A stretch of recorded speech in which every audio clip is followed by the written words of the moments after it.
Hello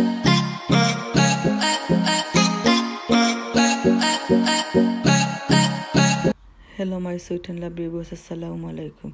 Welcome back to my channel. আশা করি যে যেখানে আছেন ভালো আছেন আলহামদুলিল্লাহ। আমি আল্লাহর রহমতে আপনাদের সবার দোয়ায় বেশ ভালো আছি। আজ আমি আপনাদের সাথে শেয়ার করব আমার নতুন একটা রেসিপি। আশা করি আপনাদের সবার কাছে ভালো লাগবে। তাহলে চলুন, এখানে দেখতে পারা আমি নিছি 2 প্যাকেট শিম।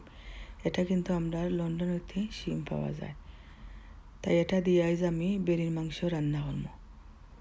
এখানে দেখতে পারা আমি নিছি 2 কেজির মতো বেরির মাংস। এটাকে আমি ধুয়ে কেটে পরিষ্কার করে নিছি আর একটু বয়েল করে নিছি।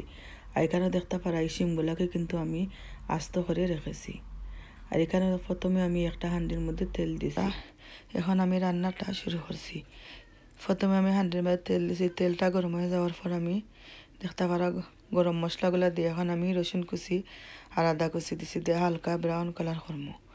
হালকা ব্রাউন কালার হয়ে যাওয়ার পর আমি পেঁয়াজ কুচি দিব।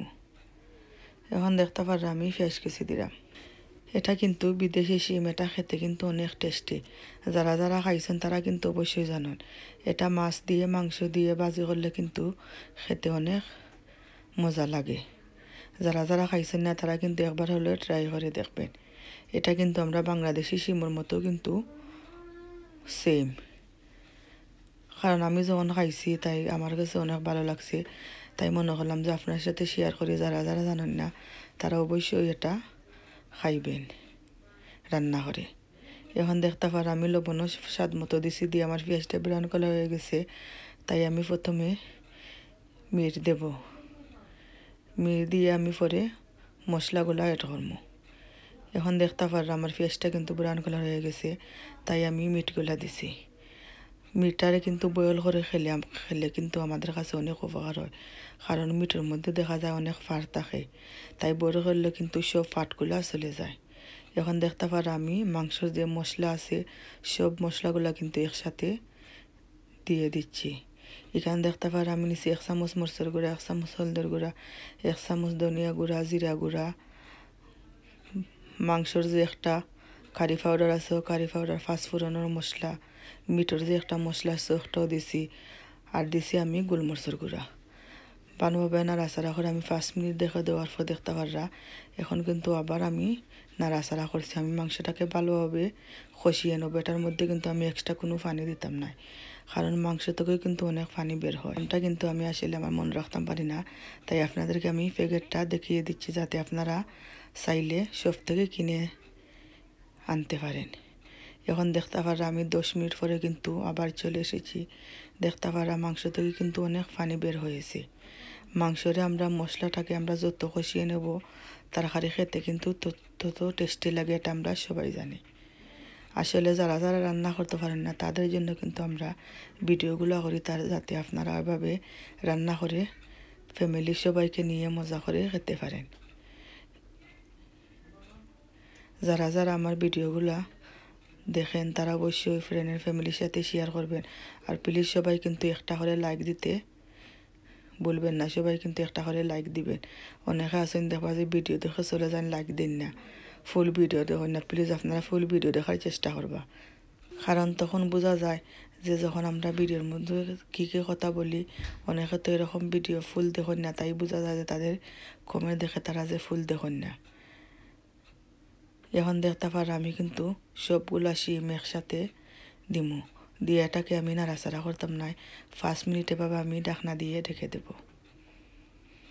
কারণ অনেকে দেখুন যে তারা লাইক করে না। আমি যাদের ভিডিও দেখি তাদের ভিডিও ফুল দেখি লাইক করি, কারণ সবে কিন্তু অনেক কষ্ট করে ভিডিও করেন। একটা লাইক না করলে কিন্তু তাদের কাছে অনেক খারাপ লাগে। কমেন্ট দেখা যায় অনেক বেশি, কিন্তু লাইক দেখা যায় যে 50টাও হয় না। প্লিজ আপনারা সবাই যারা যারা ভিডিও দেখবেন ফুল ভিডিও দেখার চেষ্টা করবেন, কারণ আমাদের কিন্তু অনেক ক্ষতি হচ্ছে। এখন সাবস্ক্রাইবগুলোও কিন্তু আমাদের যেগুলো হয় সবগুলো চলে যায়। তাহলে আপনারা তো ফুল ভিডিও দেখুন, লাইক করুন, কমেন্ট করুন, তাহলে কেউ সাবস্ক্রাইব কিন্তু যাইতো নাই।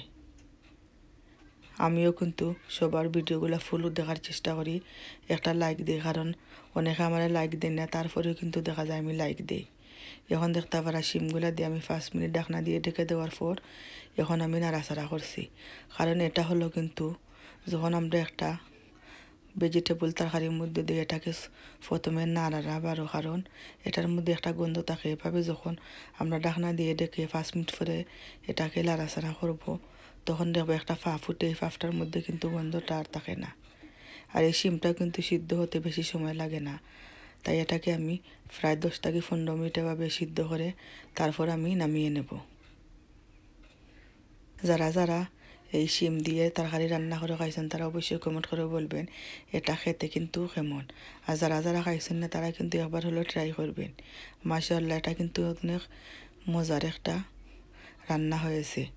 আপনারা আশা করি এভাবে রান্না করে খাইবেন।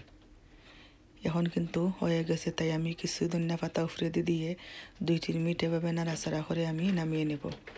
আপনাদের কাছে তো আমার এই ভিডিওটা ভালো লাগে, লাইক করবেন, কমেন্ট করবেন, ফ্রেন্ড ফ্যামিলির সাথে শেয়ার করবেন। আর প্লিজ আপনারা আমার ফুল ভিডিওটা দেখবেন। যারা যারা এখন আমার চ্যানেলটাকে সাবস্ক্রাইব করছেন না, প্লিজ সাবস্ক্রাইব করবা। যারা যারা করছেন তাদের সবাইকে কিন্তু অসংখ্য ধন্যবাদ। এখন দেখতে পারা কিন্তু আমার রান্নাটা হয়ে গেছে, তাই আমি নামিয়ে নেব। সবাই ভালো থাকুন, সুস্থ থাকুন। আজকের মতো এখানে বিদায় নিচ্ছি। সবার জন্য অনেক অনেক দোয়া ও ভালোবাসা রইল। সবাই আমার জন্য, আমার ফ্যামিলির জন্য দোয়া করবেন। আজকের মতো এখানে বিদায় নিচ্ছি। আল্লাহ হাফিজ, আসসালামু আলাইকুম।